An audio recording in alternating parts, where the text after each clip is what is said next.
Aj vy patríte medzi tých, ktorí ani len netušia, akú majú krvnú skupinu. Je to síce dôležitý údaj, no pred každou transfúziou to lekári tak či tak musia sami overiť. Zámena krvnej skupiny by mohla byť smrteľným omylom. Krv vhodného darcu však zachraňuje život, podobne ako malej ľudské, o ktorú sa starajú na onkológii.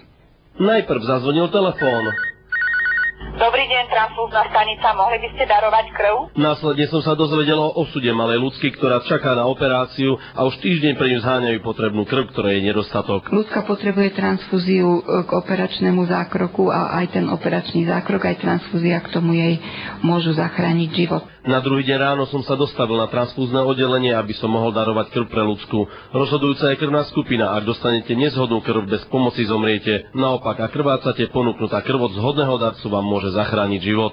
Som hodný darca, lebo mám rovnakú krvnú skupinu. Viete, akú krvnú skupinu máte vy? AB.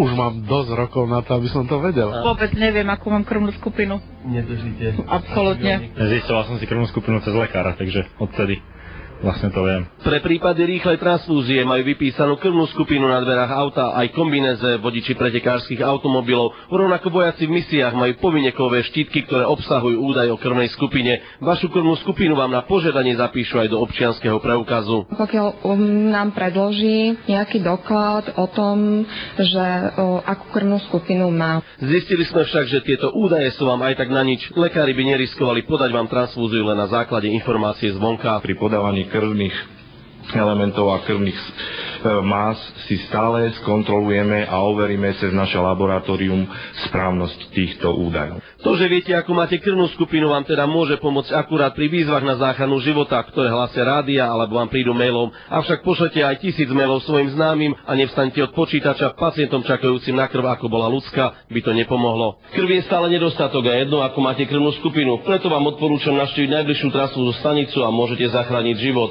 Dozviete sa tam aj tajomstvo, akú krvnú skupinu máte vy. Pre televíziu Joj, Láco Ďurkovič.